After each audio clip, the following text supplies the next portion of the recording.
Hello, everyone. Welcome to this week's episode of FireDEV. My guest today is Tom Vazdar. Tom, how are you doing? I'm doing great. Thank you. Tom he has been on the podcast before. Listeners of the podcast will remember that he was on about 5 weeks ago, about a month or so ago on the podcast. But in the field of AI, which is what he's in, and also cybersecurity, there's always new advancements. And Tom, you were literally just talking to me, just before, like 2 minutes ago, before we hit record about AI in agriculture. Like what was that thing that you saw on TV? Yeah, it's just amazing. And the reason was because my neighbor was just cutting grass, and it reminded me of that documentary that I've seen on TV. It was about agriculture, how they're using sophisticated AI models now, actually, to cut not only grass but also to use fertilizer and optimize everything in the agriculture. They're just amazing how much money you can save, and actually this for the well-being of us, to make everything look good now.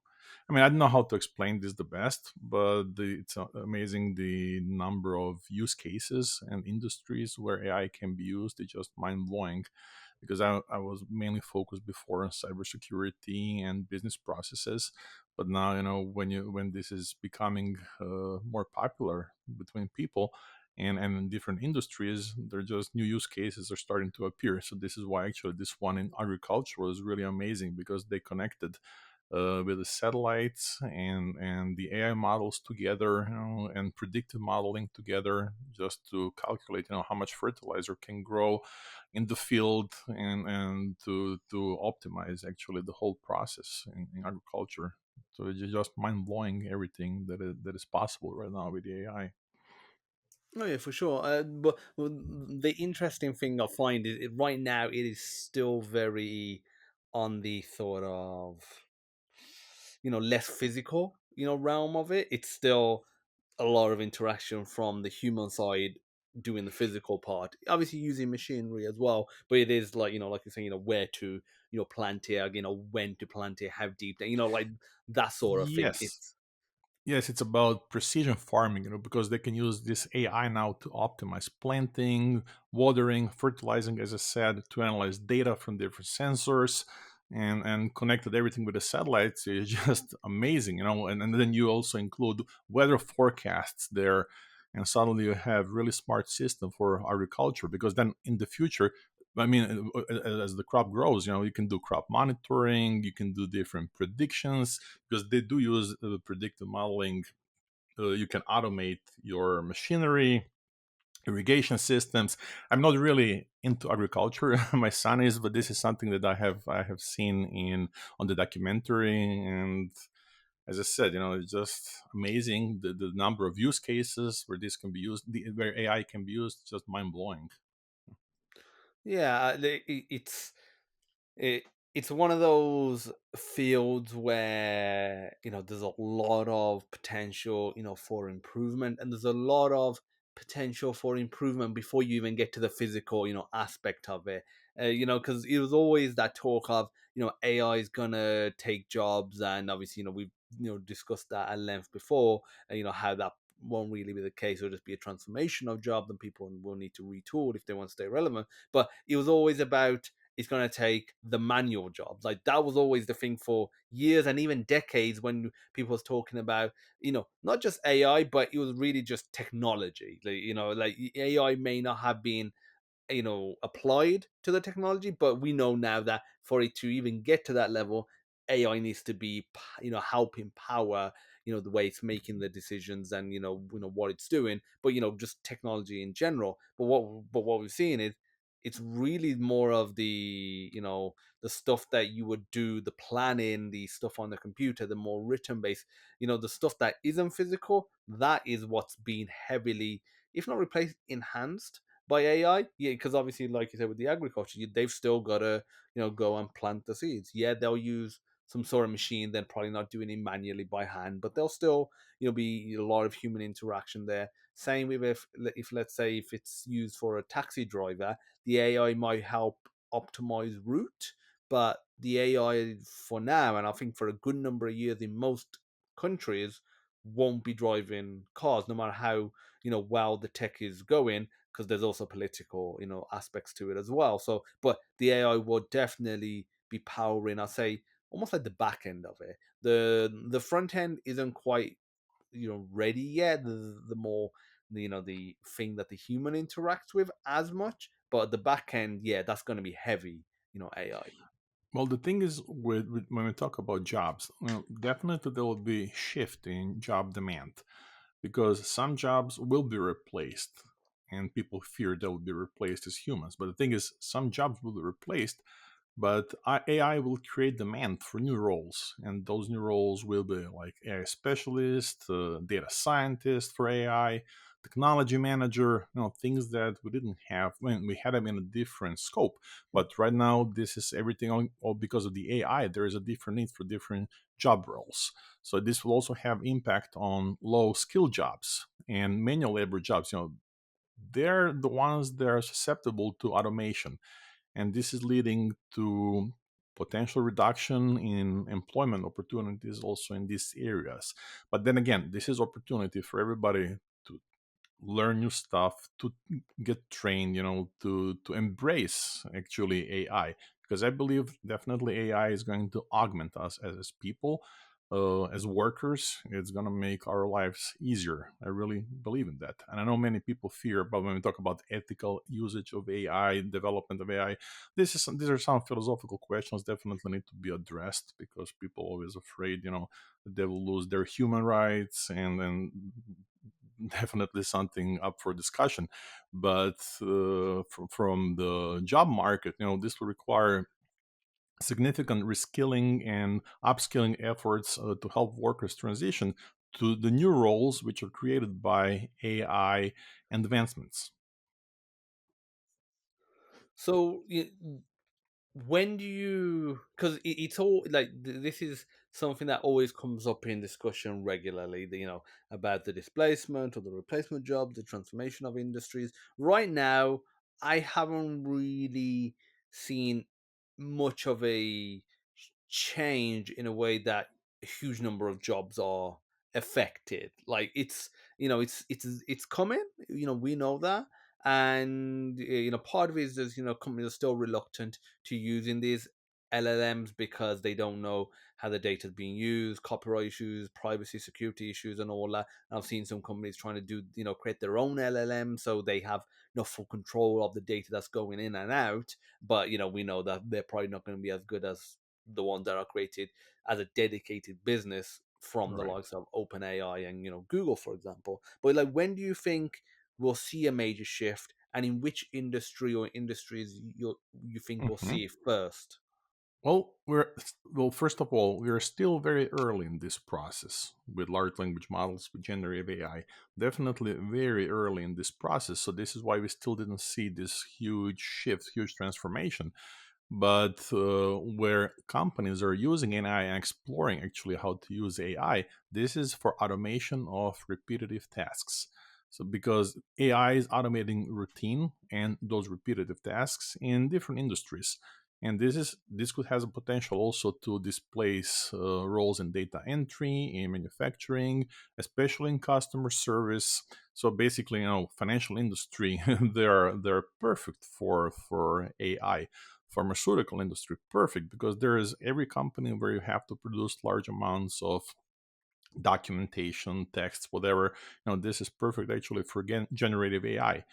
Then there is for companies, they see improvement in efficiency and in cost reduction, because every company is looking how to cut their costs, and businesses are adopting AI to improve on efficiency and to reduce costs.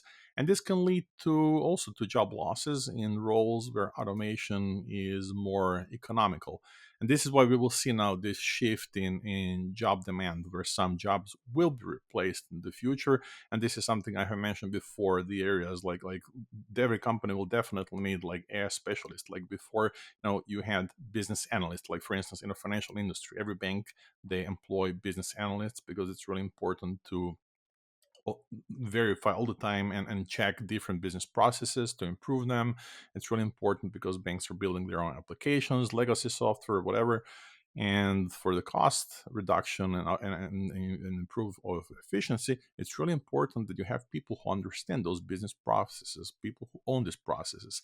But now, this new role that I mentioned as an AI specialist is someone actually who will lean heavily on business process manager, business process analyst, and they will together, or it can be all in one person, they can design then the process that will have AI integrated into this process. So basically, to answer to your question, every industry that has a potential to implement AI in this or that way.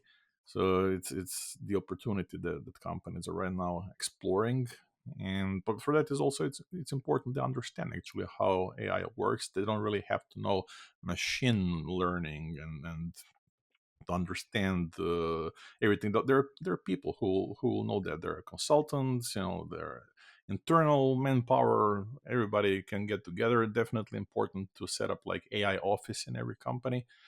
Not every company. Small businesses, they don't really have a need or resources to have AI office. They can implement AI in a different way.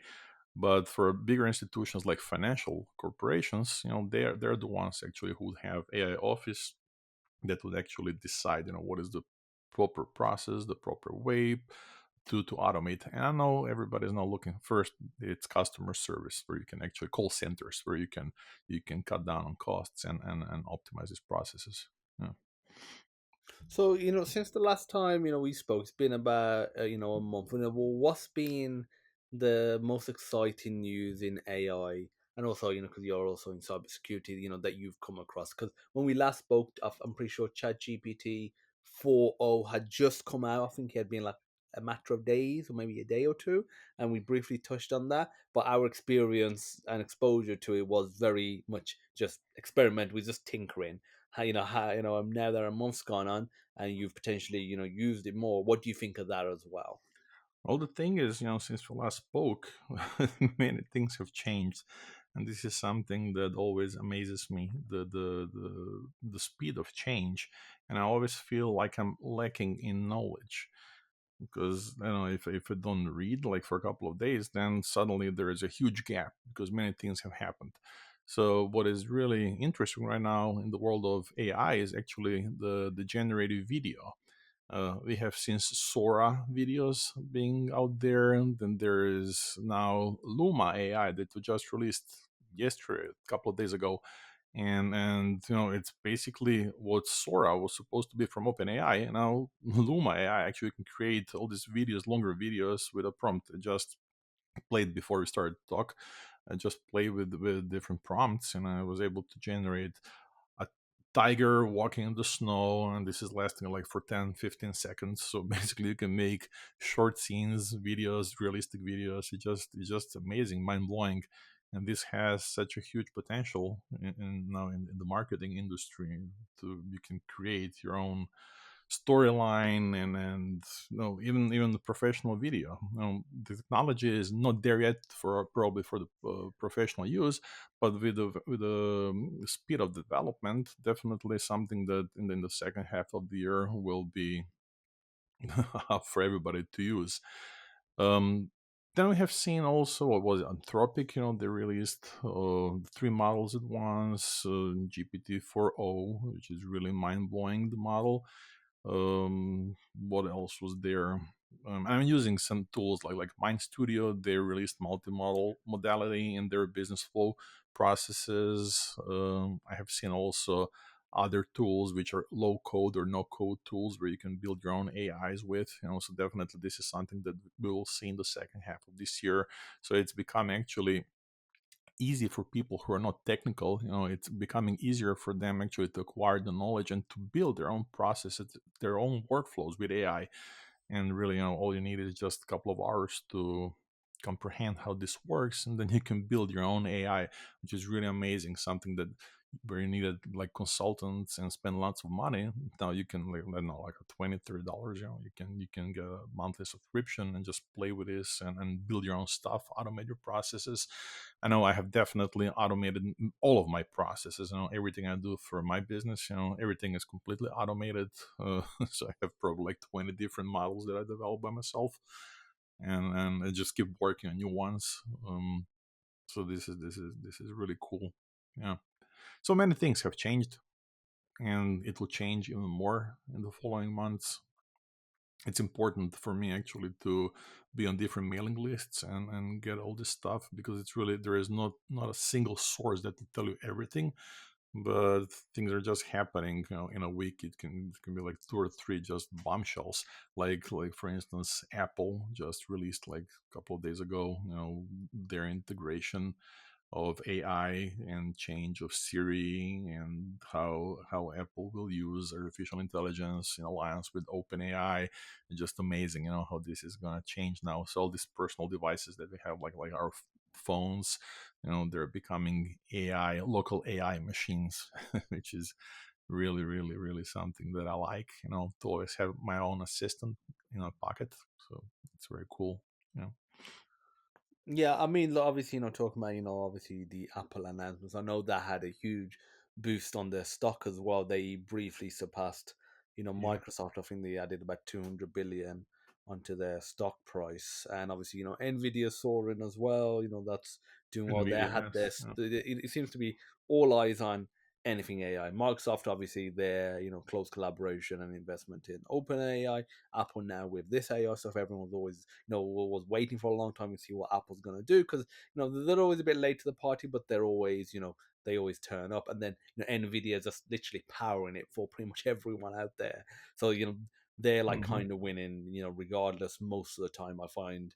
Um, so like with the Apple stuff, like what really excites you about that, and what like because you see these sort of demos, and then when you get to use it, you just either don't use it or it doesn't work well. What part of it do you think will really be useful and add value, and what aspects of what they've shown off do you think will be like probably won't really use it much?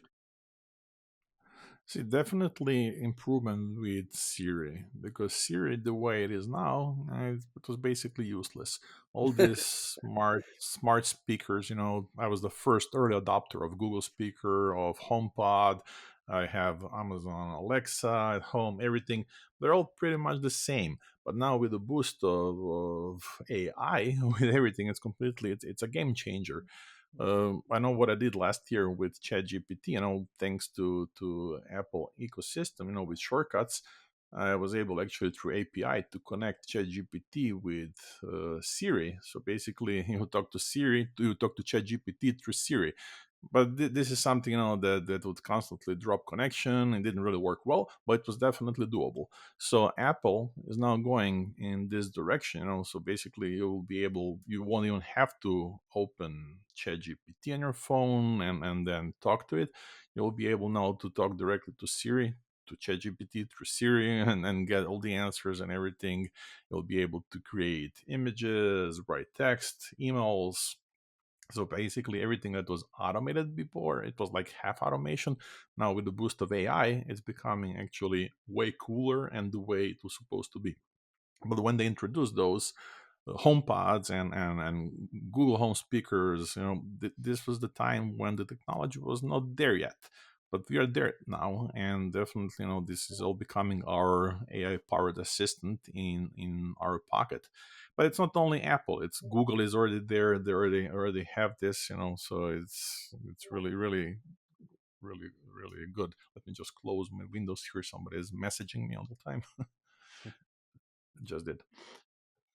Um, yeah, so this is about Apple integrations, and definitely we will see. The only thing I don't like is it will work only on iPhone 15 Pro. So it's time for upgrade again. Good reason to buy a new phone, because the one I have, I think it's like I have 14 Pro. So I will have to, when they release 16, I will have to upgrade, because I am always eager to have new devices and new toys, and it's fun. It's fun to play with this. but it's definitely going to improve my own personal workflows. Yeah, they're spoiling us. That's how I feel with Yeah, I AI. mean, it's like Apple's way of, because I bet you there's no technical reason why you can't, do it at least on like an iPhone 14. I'm not saying on like an old iPhone, maybe an iPhone X or 11, but definitely should be doable on 14. But yeah, it's Apple's way of getting people that may have been, sticking on 12 and 13, and they're thinking maybe we should wait to 16 to, be like, okay, let's upgrade, and then iPhone 16 comes out, in September as well. So, and they'll obviously announce probably more enhanced features that are exclusive for iPhone 16 and with AI, because obviously this is a really smart move on them doing a new iOS announcement, doing them before the iPhone announcement, because in reality they should go hand in hand. It shouldn't be the.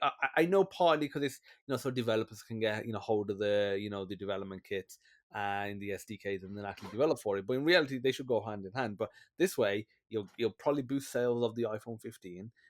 But then when 16 comes out, people are like, oh, I need the 16 now because there's certain features that aren't on the 15, just the way the certain features that are on the 15 that aren't, on the 14 as well. So yeah, that's just normal, you know, Hmm. Apple. But yeah, I'll be interested to, get my hands on, the AI stuff that they've announced and, just again, see how it works. Because, you see these announcements from companies all the time, AI this or this enhanced, this technology, this automation. And then when you try it, you're just like, it's not really adding much value. It's just taking more, time and effort, and it's just a extra effort. Whereas sometimes you're using like when I use ChatGPT, just literally just going on the website and just doing prompt engineering and just writing commands in there. There's so much value in using that compared to other, I guess, pre LLM alternatives, that Hmm. was out there to try and manipulate data in a way, and you would end up having to do a lot of human interaction anyway. And then at that point, then it's like I might as well just do it from scratch. So yeah, I'll be interested to see. But again, because they're integrating it into their product, so it's not an extra plugin or an app that you have to download, and it's just there. That's gonna be the big one, and I'm looking forward to when Google announces Pixel, 9, Hmm. in a few months, seeing what they, bring, because obviously, Google with all their AI endeavors are gonna try and put something in there, and obviously what they've been doing with Google Photos for a number of years now, anyway, like Magic Eraser, the editing software that's on there using their AI system. So that was kind of pre all of this craze of the LLMs, but he was still using Yes. AI, and he was doing really well. Like I would use my I've got iPhone 15 right now, but when I had before this I had Android, and I would use like my Pixel, it was Pixel 7 Pro, and I would do some basic thing to my image, and my wife, who has an iPhone 14 at the time, would be like, that looks so cool. How did you do that? It's like it's literally just one automatic button, on Yeah. Pixel, and it's exclusive for their phone, or exclusive for their for Android and Google Photos. So that was always something I felt like Apple was lagging behind on, was definitely that AI side in the photos. But I feel like Apple's trying to push ahead now. But definitely one more thing. Just reminded me when you talk about Google Photos, what was actually recently released in the past few weeks. That was Canva. I use Canva for the past couple of years, and this is like the for photo editing, and this is definitely the major improvement because everything is AI automated right now in Canva, and you can just do all the magic stuff. They call it magic, which is really another word for AI. But remove backgrounds, extend your images, add stuff there. It's mind blowing what you can do. I remember like 10, 20 years ago when I was manually editing photos. It was like it took like the whole day to change something in Photoshop to play with this. But now in Canva, well, even in Firefly with in Photoshop, you can now everything is automated with AI. So definitely, generative AI and then photo editing, just mind blowing. And what Kama presented was just like wow. I watched the whole show, the whole keynote speech. It was like 2 hours long, It's just like watching like one of the documentaries, just showing you stuff, like you're in the candy store, like there is something new for you. So it's really cool watching all the investments and then having a chance actually to play with this right away, because everything is now easily approachable to everyone. There's really no reason for anyone not to use all these tools because they're out there, so it's really nice that we can use that, and it's not expensive, it's affordable for everyone. So everybody who has some creativity in them, they can actually use that. Yeah, plus a lot of these tools, they have free options as well. Like ChatGPT has a free option, and it's great what you can do with it. Because yeah, like previously you would get like these specific advanced tools, and they would be paid and sometimes really really expensive. And then even then you would have to kind of be a domain expert in using them. So it's like if you're not very serious about it and you're not that sort of, I guess, talented in that particular field, it was kind of useless, even if you had the money to try and buy them or use them. Whereas now these tools do allow, like you're saying, using Canva AI and or Midjourney for generative artwork, to be able to really manipulate you know inputs to be able to get a specific output in a way that you don't need to be technical. Yeah, Again, obviously, if you are technical, whether it's an artist or a programmer or writer or whatever, having that technical skills and then adding on to what is pumped out from the AI model is always the best, and those are going to be the people that have the new jobs, are going to be the ones that know how to generate an AI, but then have the technical skills to manipulate it by hand as well. right. And this is really interesting because I just remembered something I also wanted to mention. I have joined recently. I'm also a board member of the humanitarian organization called Disaster Tech Lab, and we as an organization have recently joined the Tech to the Rescue program, which is the AI for Change Makers program. It's a global accelerator program for artificial intelligence for innovations for nonprofit organizations, just to collaborate together and build AI solutions together. And which is really interesting now when you talked about ChatGPT, how to use it and everything. It's really interesting because all these people have not technical skills, but they're now going through this accelerator program to acquire new skills, like in a boot camp that's lasting for 2 months. Well, they will learn everything they need, how to plan for to build their own AIs, how to build solutions, how to work together, how to solve their pain points.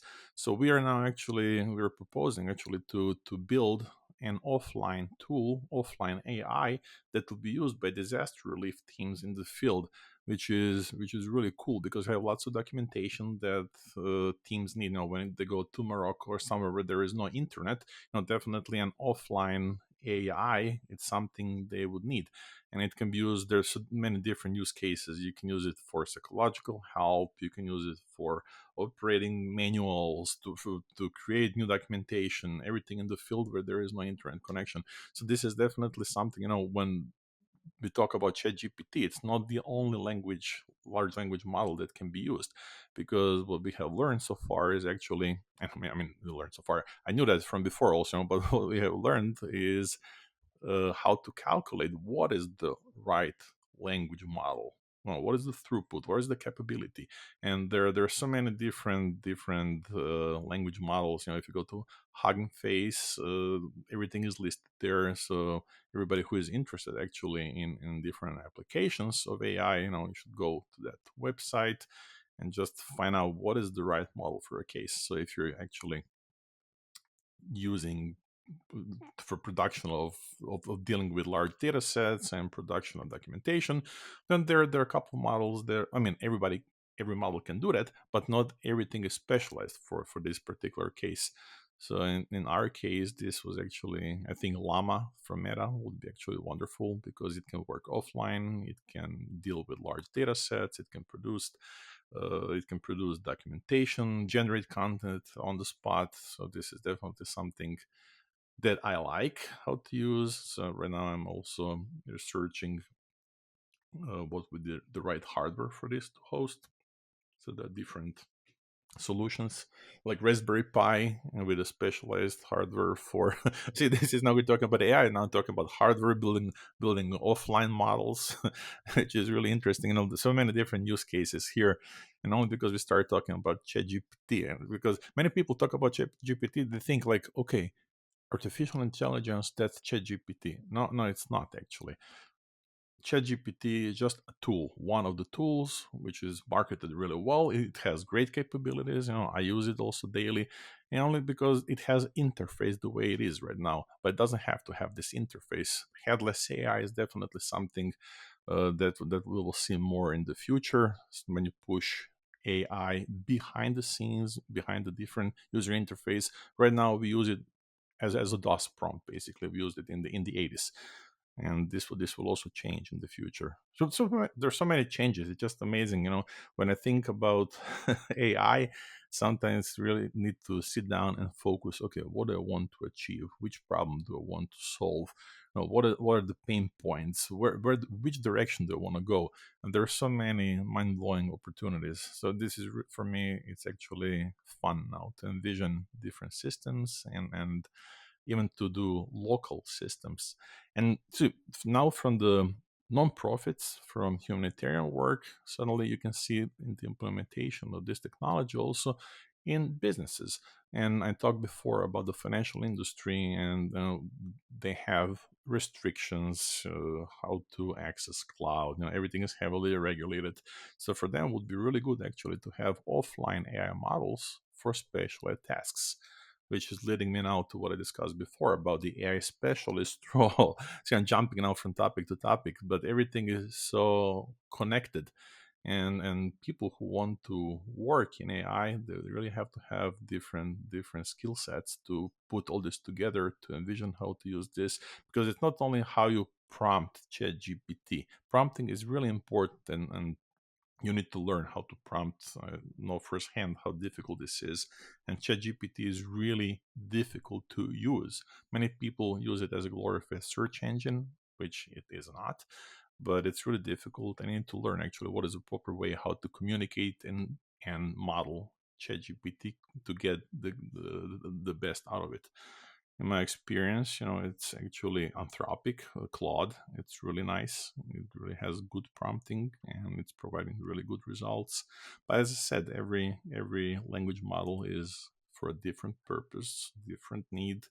Not everything is for everyone. So every business needs to understand what is the problem they want to save, which data they have, they want to handle with AI, and then you can discuss which language model you want to use. So many different topics. I know I'm going different directions now. So this is to give you some idea, actually, of complexity of everything. Um, but it's fun. Okay, so we've definitely touched on. There's a lot of Different tools out topics. there, from a lot of big companies and then also the smaller ones. And you're in this full time. You're exploring this. And even you yourself at the start of the podcast said there's so much to keep on top of, and it's just impossible to do that. So for the average person, who doesn't have that much time, but wants to explore AI, wants to make sure they're not left behind. What are the top three areas or tools that you recommend they check out? Like they're the ones you feel like will be the long standing or provide them with the best, sort of base knowledge. Well, it's not only about tools, it's about also about the education. And there is lots of free education out there on the internet. And the best thing is would be to have actually an advisor who can advise you what to do based on your business needs, because you could get lost easily. Do you want to get specialized in implementation of AI? Do you need like marketing tool for AI? Do you need like risk model with AI? What do you need? This is something that every company should be able to answer based on their needs. But for us as individuals, definitely, if you're not using it yet, definitely everybody should be using one of the language models. So if you don't have money, use ChatGPT. It's free. GPT 4.0 is just wonderful. You can learn a lot. I mentioned Anthropic. You can use Anthropic. For searches, I'm using Perplexity. Perplexity is just wonderful. Gives you the whole context and gives you links, where it's pulling the information. So basically, it's accurate, real-time information. For writing, there are different tools out there on the market. I don't want to mention any special tools for writing, but every company and person could benefit from something like that. I mean, if you use Gmail, Google Gemini is already there. Gemini is there, and it can help you write emails, write transcripts of YouTube videos. So there's so many automations and where AI is already implemented, but people are not aware and they're not even using it. For instance, if there is a long YouTube video, I always use now Gemini just to get the highlights of the video, because sometimes you don't have time to watch 2 hour video. But if you get highlights and it gives you actually the timing where something is important, then you can always fast forward and see what is important. So definitely this is a huge time saver, and definitely many use cases, and you don't really have to spend any money at all just to acquire a new skill set and to automate yourself. Again, just touching on, obviously, all these technologies, that are out, and what are the top three that excite you? Not that you necessarily recommend, but that are really exciting to you, and that you feel like they're going places. And also, maybe the list is slightly different. What are the ones that you feel like are win at? Like, out of the top few big companies, who do you think will be the major player? Not like with search, it's Google. Like with video, it's YouTube, which is also still Google. But like, do you think he'll be like Apple? Do you think he'll be Google, or do you think it'll be Google versus Microsoft? Like, who do you think will be that de facto one? Like in 10 years, that'll be the one that everyone talks about and gravitates towards. We say we mentioned before Nvidia. Nvidia is definitely my number one, and I think even though they produce really cool stuff, we will only see in the future what they're capable of, and I'm really excited for them because they're making great hardware, and everything is run basically on Nvidia. Um, Do you think Nvidia will push towards the consumer side? Like, because like I said, they're powering everything, so they're kind of winning for the most part with however most like there's a few companies that are using custom hardware or hardware that's not Nvidia, but most of the time it's Nvidia. Hence why their stock price has gone crazy over the last Yes, 12 but months. the thing is with Nvidia, they have a huge impact on AI because they're enabling advancements in AI research and Mm. deployment through their high performance computing hardware and software. Also, they also have Nvidia Cloud. That's why I'm saying, we are just beginning actually to see what they're capable of. We know they have powerful hardware, but now as one of the highly valued, top valued company in the world, I think they will actually shift their direction also on the consumer side and offer probably something. We will see what comes from them. That's my prediction. Uh, then OpenAI, everybody knows about OpenAI. They have they have cutting edge AI, which is including language models like GPT 4.0 now. But we will see when GPT 5 comes out. This will be really exciting, because now when you do some reading, everybody's like predicting how this is going to look like, and it's going to be mind blowing. And I don't know, maybe at the end of the year we will see something also new from OpenAI.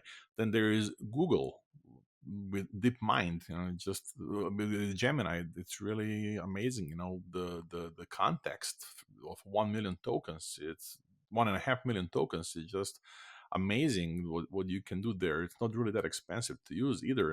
It's not definitely not for everyone, but it's there for different use cases. Um, I don't know. We will see. We will see also from Meta what they will come out. Their model, their Llama 3 model is just amazing. And as I said, it can be used offline. They have huge impact because with their innovations of AI, because of the way of user interaction, of their technologies that they're developing. Then Apple, as we said, they're building. They're just at the beginning of everything, and the company is just starting to release new consumer stuff for people. So I don't know, Microsoft.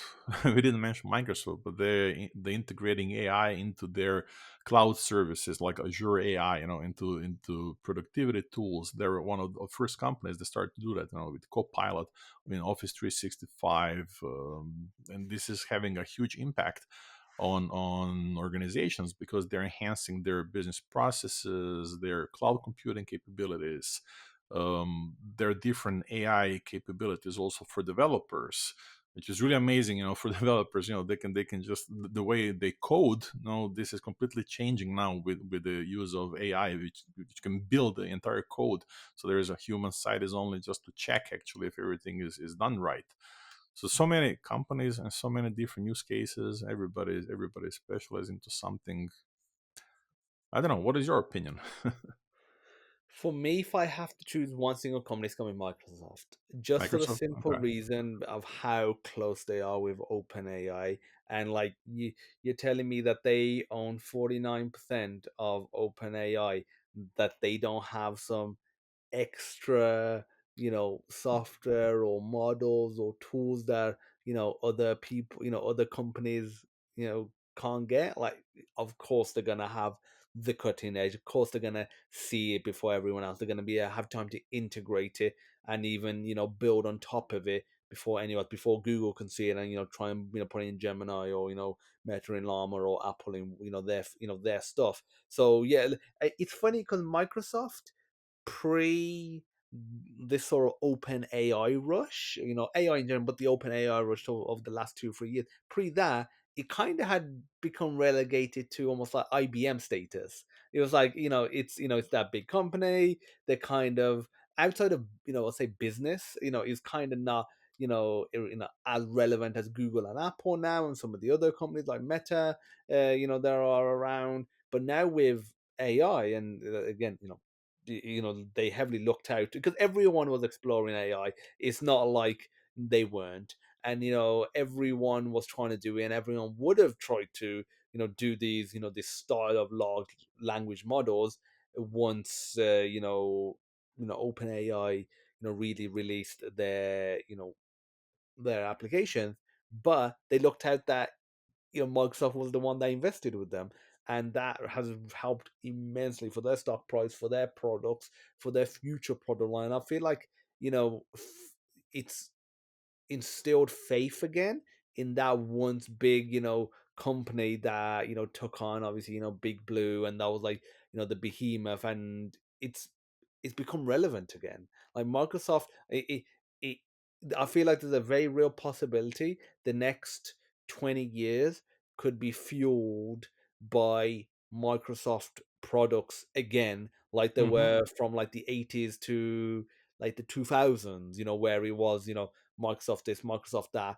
But now, obviously, with Google, you have so many alternatives to, instead of you having to use Word, you've got Google Docs. Again, you will get people that are super serious about, word processing or spreadsheets and say you have to use Office, but the vast majority of people, out there don't need that power and they can get away with Google's, suite. And obviously you get people that use, Apple's one as well. But now with all their AI powered stuff, and then obviously they have GitHub as well. They bought that for Hmm. a lot of money a few years ago. They're obviously putting AI into there. They're going to be putting it, especially for their the workflow and the CI/CD processes that companies will be using.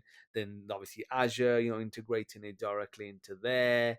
And obviously I'm interested to see what they all do on the Xbox front, so on the gaming front, because that's just where the position that Xbox is in right now is interesting, irrelevant of AI, because they've acquired so many studios, they have so many game franchises that they have a monopoly in that now, and they're providing all these games for free, or like as long as you have their Xbox subscription on day one. It's become a huge value proposition, something that I feel like Sony has, let them get away with, slide away, because they had that PlayStation Plus style of subscription where they was giving content away first, but they, just let Microsoft get ahead, and I feel like they just didn't play well with studios, whereas Microsoft was like, we'll play well, we'll invest in them or buy them out, we'll do something, we'll play, play well with them, and we'll get their games on our platform.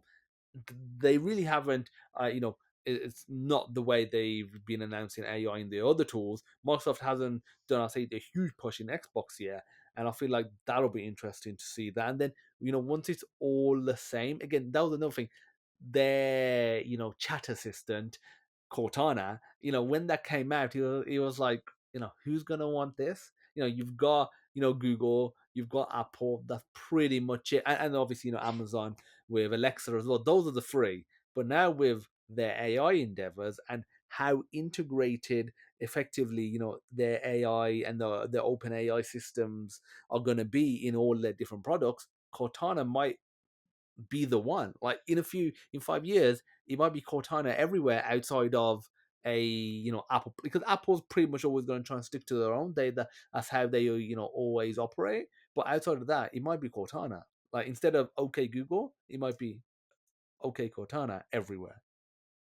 Yeah, I don't know if you're aware of their major projects, but now when I mentioned Cortana, I remember that they have something that's called AI for accessibility, and this is something actually where they're developing different tools and solutions to enhance accessibility for people with disabilities by using AI technologies. So Microsoft is really big on this one, and this is really exciting. Where when we talk about use cases in AI, this is definitely where they're leading the game here with AI. You know. But there are also different projects. You can see this on the internet if you search for Microsoft. There is like Project Bonsai, where they're creating autonomous systems for they're using machine teaching just to help companies to deploy different AI models to optimize their operations and processes. The thing is, Microsoft is everywhere, and they're just trying to improve everything with AI. So definitely, AI is a game changer for them, and also it's a huge disruptor for industries. Oh yeah, it is, and they have that reach. They have the clout as well to go into, businesses, and and in that, on the industrial side, and say, this is the tool, because the people are already using their tools. Like we said, Office is still the most powerful, Office suite out there. That's Office 365, still the one people, companies, if they've got a bit of money, that's the one they subscribe to ideally. And now, Yeah, the thing is, I sorry to interrupting. Um, Somehow I started to dislike all the word processing programs from Microsoft or Google, and I started using Markdown software, which is really small and easy, really minimalistic, but you can produce amazing results. So this is something that's occupying me recently, just for the past month. I've been just tinkering with Markdown language, and it's really awesome what you can produce. And why I did that was only because in ChatGPT, when you get different results and when you copy something, it just it's looks in terrible. Markdown, yes. Right. So, but now if you use Markdown software, suddenly everything looks wonderful, and you can edit, and then you can export in any format you want. You can export as Yeah. a document or CSV file, whatever you want. So it's like Markdown. It's a wonderful interface between AI and future post processing that we do with the information that we generate. That was my Yeah. recent discovery. I wasn't aware before. I mean, I created websites like 20 years ago and stuff, but now actually, like, this is going back to the roots, where I was doing HTML through text editor. Now I'm back now to the Markdown format, doing everything in plain text because I don't really need these huge overpowered applications, even though I have them. But the thing is now, like, we're back to the simplistic base, how we use stuff. Yeah, I feel like for the average person, they will, still be using, the obviously the more sort of mainstream tools. If they're again, Markdown not that technical, but it's a bit more technical. You have to have a bit more expertise. But I agree. I've been using it's, mainly because of Chat GPT. I've been Hmm. using Markdown a fair bit more as well. Like You before, too. what I was doing was to try and get around, like you say, when you copy it out, and he was just putting the markdown tags to get around that. I was copying it into Confluence, and when I Uh huh. copied it out of Confluence into something else, it would have it stylized. But there's a plugin on, I think it's on Firefox as well, but it's on Chrome called, have you heard of Superpower GPT? I'm not aware of that one. Okay, so this, there's actually a lot of features on this plugin, but the particular one that I'll mention, and then I'll talk about some of the other ones, is it you know the copy button on ChatGPT, where you Yeah. can Yeah. copy like some output. It modifies that, so there's three options. There's copy raw text, so it's just like no stylizing. There's copy in markdown form, but then there's copy with style, which when you copy that and put it into something that expects style but not markdown, it copies it correctly. So that's Hmm. something that you might want to check out. It does have its flaws and problems. Like there's always because it's heavily modified. It allows you to check out the other unofficial, models as well. The different character lengths, you can do a lot with it. You can do chains as well, so you can create like a sort of like a routine where it will run, let's say, 50 different commands one after each other Hmm. itself. So Okay. you can do like really cool stuff. But I always find every so often when you go onto it, because it's heavily, modifies the Chat GPT sort of, website, it sometimes it's broken. So, there Yeah. is that if you to go and use it. But yeah, if you do want to, be able to copy it really easily, Superpower GPT is a great, thing for that. Sometimes I do use that just for the copying and pasting. Hmm. I discovered actually two different tools. I don't even know how old they are, but one is called DexSet, and this is the one I use actually now to create Markdown presentations, and they look really amazing. I'm really surprised, I'm like, why am I using PowerPoint at all? Because I can use DexSet. It's just wonderful. You create in simple text, you write text there, and just creates gorgeous, gorgeous presentations. And the other one for Markdown text is called Tempora, and the Bora is just it's awesome. So basically everything you copy from, I don't know, ChatGPT or whatever HTML, put it there in the Bora, and just you can change different themes on the spot, and then it's just amazing what you can do with it. And you can edit text, export any format you want. So basically similar to your plugin that you mentioned here, but I'm just using standalone tools because I know it's a little bit easier actually to manipulate text later when you have to change something. So basically, whatever I write and I need to send to client, I first do it in Markdown. I just export as PDF. Then from there, it's more convenient. And this is definitely production boost for me. Instead of going through regular word processor or PowerPoint, this way I can do things much faster together with AI. And then just visualize everything easily. It's great. So maybe Have this is you? something that we'll see in the future when they integrate, Markdown completely in ChatGPT, for instance, or language model, and then you just get different formats. But then again, this is user interface and output, something that's lacking right now from the tools. And it really, there is no need to be in the tools. This is up to the needs of each person how they want to use Hmm. AI. But definitely for integration in businesses, you can actually customize, put AI, make it as a headless AI that I mentioned before, and then just use different interface and different outputs to get the format that you want. So definitely we'll see the shift in the way how we process documents in the future. Yeah.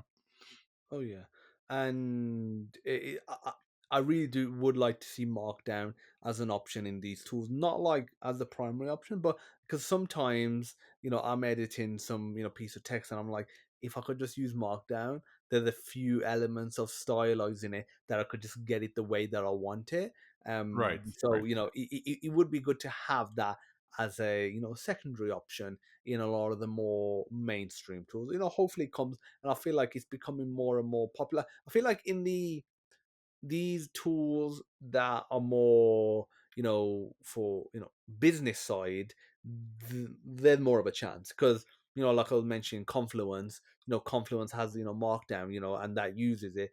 So I feel like the business tools will, but what'll be interesting is if, let's say, the business tools, let's say a business version of Office, has Markdown, and then they see that, oh, a lot of users Yeah. really like it, they might bring that into the more mainstream, Office, or the mainstream tool that's for the average consumer.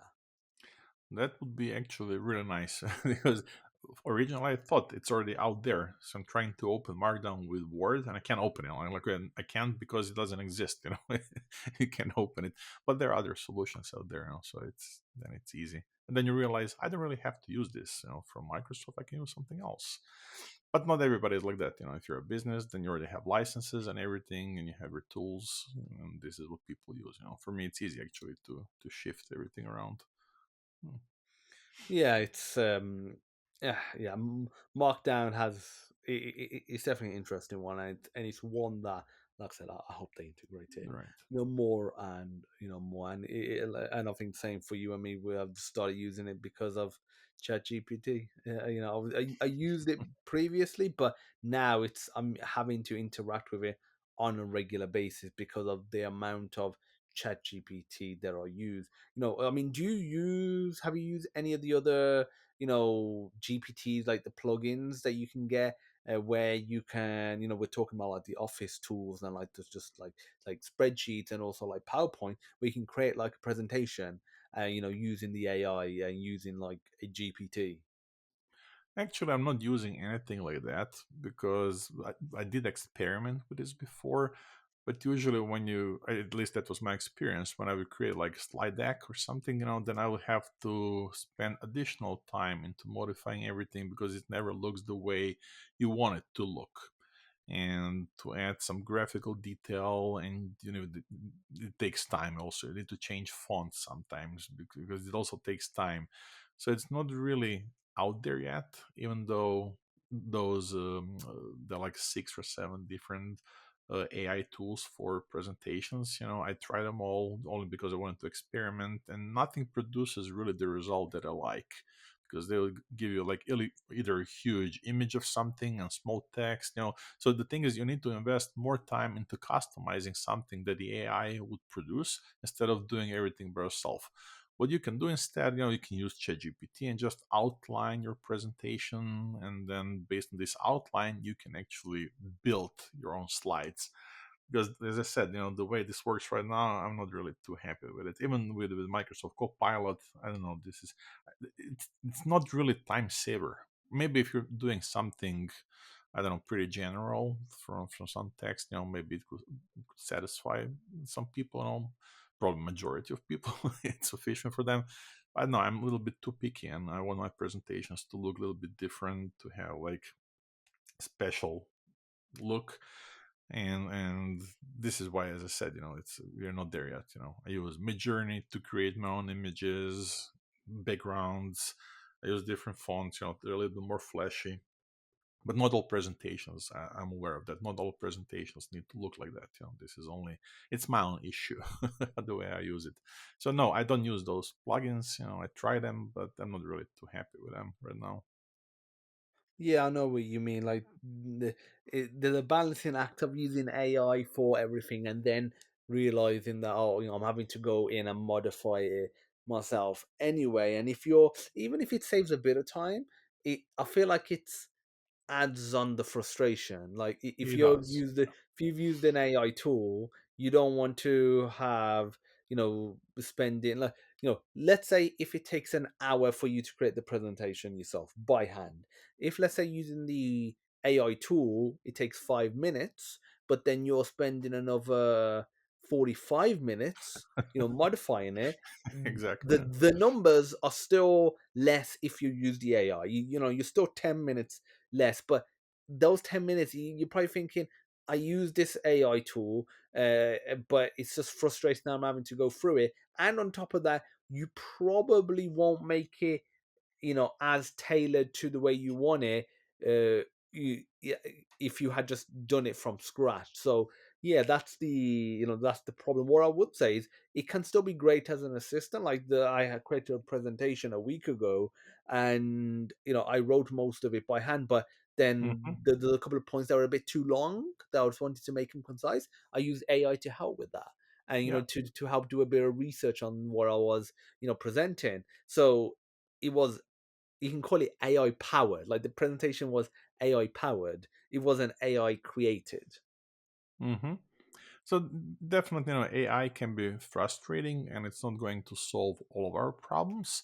but it's definitely a good assistant. It can help us augment our knowledge and help us do stuff, but it's not going to do completely everything for us because we still need to guide it. We need to understand how to use it. And at times it can be also very frustrating, as you said. Oh yeah, it can be, and that is not, for the most part, that's not a problem on AI. That's a problem on our expectations of that tool, Exactly. and part of that is because these tools haven't been around that long. We as individuals haven't been using the tools that long. So, like me and you have a probably a better grasp than the average person that's used the tools of where it is in use for. But even then, we'll still use it and we'll think, nah, it's just not worth it. But we might get frustrated that we spent 20 minutes trying to get it to work within a particular domain or vertical instead of just doing it using some other non AI tool, or doing it by hand. But again, that's again we just don't have enough exposure to it yet. It's like we know to use a screwdriver with a screw and a hammer with a nail, but with AI we don't have that knowledge yet. We're just trying to use a hammer with everything. Yes, because AI it's emerging technology Yeah. and it's still in its development stages. And there are those advancements that are occurring, but much potential is yet to be realized. And the rapid innovation in AI is also driving growth now in different industries. But we're still, as you said, we're still exploring the full capabilities and implications of AI. So there are many unknown things, and only time will show where we are and how we can use AI. But the the indications that we have right now are actually that this is going to be amazing. It's going to completely disrupt every industry. It's going to change our business processes, the way we interact with each other on the internet, the way we use digital devices. It's changing so many different perspectives, also augmenting us. Just amazing and mind blowing what we can do. But then again, we also have to be very careful. When we talk about AI, it's about because we give trust to all these companies that are creating language models. We give them our data. Our privacy jeopardized here. So it's really important for us to understand how these companies manage all these huge amounts of data. How do they ensure privacy? How do they secure our data? This is something that's always bugging me. And now we're talking also about security here. So there is a bias and fairness of AI models. They need to ensure that all these AI systems they're free from bias and that they operate also fairly and that they are actually designed the right way. And as I said, the impact on the workforce, it's really amazing how this is going to change the way we live and work. Um, we talked about job displacement before, the need for new skills. So this is definitely that is scaring workers right now, and this is going to be an ongoing challenge for everyone. But also, from the perspective of regular user of AI, the public awareness is really important, and this is definitely something that needs to be increased because right now, if you look on social media, there are so many different stories about AI that people are confused and they're scared. How is it going to be used in the future? Is it going to be used against me or how? So it's really important to raise awareness of what is AI, of AI capabilities, of benefits, but also to talk about the risks so people can actually understand and they can be informed and they can have informed discussions about AI. Because right now there's so many different types of discussions that they're somehow fishy, and there are many people who also purposely confuse each other, confuse uh, other people, and this is not how it should be. So definitely, but then we can use AI to regulate this stuff, so to automate all the discussions in different forums. So definitely, it's I see it as a promising future with AI, in spite of this being still in the early stages. AI it holds huge promise for transforming industries and for improving our lives. But as I said, it's important that it has responsible that there is responsible development, and it's really important for all of us continuous learning, because as we progress, this is something that will be necessary to navigate all this always evolving landscape of AI, to understand the benefits of AI, and to use this effectively. Yeah, and it's yeah, we are still in that very, very early Really, stages of yeah. figuring out, what this is, and then where it can be used. Because we have a very good idea of how platforms like YouTube, of how platforms like Google, and how stuff like Facebook or Microsoft Word, what they can be used for. Whereas with AI, it is and also, like you said earlier on in the podcast, AI is so extensive that it will impact everything.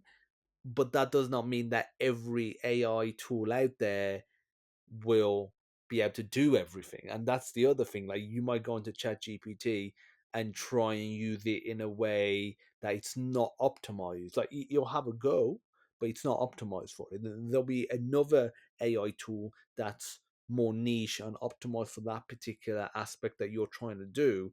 Like, obviously with ChatGPT, you can do image generation and image manipulation, but Mid-Journey overall, I think most people would agree, is better Hmm. for that. I'm not saying don't use ChatGPT's image side of it. It's still great for certain use cases, but if you think that ChatGPT is just going to be the best at everything, that's not going to be the case. And that's another thing: figuring out which AI tools are best for this scenario. Not just is AI best; it's which AI tool is best. Yes, and basically, we are going back to business decisions. And what I said, Hugging Face, this is a wonderful site to learn about different language models. And then based on these language models, businesses will decide actually which AI they want to build, because not all language models are good for every purpose. There is no general AI yet, even though I'm pretty skeptical of this artificial intelligence, general intelligence. This is something they're announcing for 2000. I think Jensen Huang from Nvidia said like 2026. This is when we'll see the first Augie. But I don't know. I'm not really sure about that. um, but language models are really important. There are hundreds of different language models, and deciding on the right one, you need to actually have good understanding of how this works.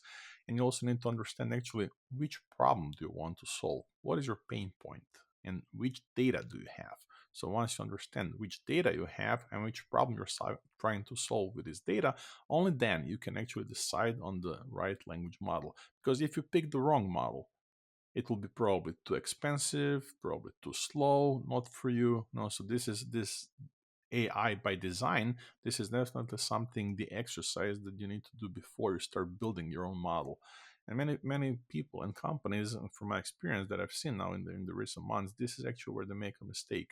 They start building AI because they will design this later, but you can't really build. And then they suddenly they're in the rabbit hole, they cannot get out of it, and they get frustrated with AI, and they ask for help, when it's already too late. They already invested resources and time, and they realize, yeah, AI, this is not for us. Well, no, you just didn't do the right planning. So, like in cybersecurity, information security, there are different standards. You need to plan for everything, then you implement. There is the same process is also for AI. You need to design, you need to plan, you need to implement, there are different roles in AI. So this is something that you need to put on a paper first, include your mission and vision of the company or your goals, your pain points. Once you understand, once you have the big picture of everything, only then you can decide, okay, this is the project that we want to work on. This is the language model that we will use. And right now people know for ChatGPT, they know for Claude, they heard of Llama, Gemini, and basically this is it. But there are so many other models out there, like Mistral from France, and Reka, I don't know now. There are different models for different purposes, and really there is no need for you to use everything for a purpose, but each model is good in something. There is not one model that is good for everything. Each model is good for something. You just need to decide what is good for you. You need to do the right scoping, dimensioning of the system, and then you can actually build something that's useful in your business. Oh yeah, and like just going back to Nvidia, like, do you think they'll make a push into something more consumer facing? Some sort of either hardware, because they're always are good at hardware, or something software based. I know they've tried some software experiments before with like GeForce Now, so some of their streaming stuff. But do you think they'll try? Because they've got the tech behind the scenes. They must be really developing their own models to see how good these tool their hardware is. So do you think they'll try and release a Chat GPT competitor or I something Yeah, else? I believe they will, because no, we discussed before gaming, and you're probably aware of Nvidia Gaming Cloud. Yeah. They have, I know, like 3 or 4 years ago, I signed up for this. I had subscription, and it worked well. But now there are cheaper solutions, different players on the market, so they build their own cloud for gaming. So there is absolutely no reason why wouldn't they build their own language model. I think this is coming. They definitely have the resources and the manpower for everything. There is really no need for them to just stick to the graphical cards and supercomputers, quantum computing. They can, they're powerful enough to design their own AI model, and I believe this is something that we will see probably by the next year in March when they have their main conference. They'll probably announce something like that, because the one that I had this year was just mind blowing. I also watched the live stream, and just amazing when you see all these little robots, walking on stage, and Jason Huang being so proud, showing his new quantum processors. So I was really really happy to see all that, because I've been a big fan of Nvidia since I bought my first graphical cards in 1993, 94, something like that, because I wanted to play Doom, so I needed a card. So it was Nvidia was always there, and just following this I was, at some point I owned their stocks also, and just following through all these years Nvidia and their development, how they work and the stuff they build. Definitely, this is something. AI is definitely something that they'll have their own chatbot or language model, whatever. They will build something, because they do have the software ecosystem.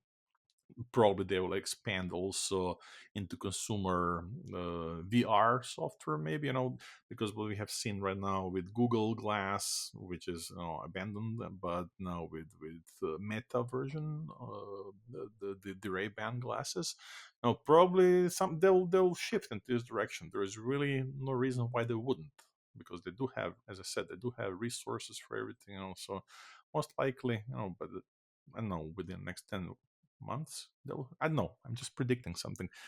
They will probably have something. Maybe something also for smart home integration. you know why not?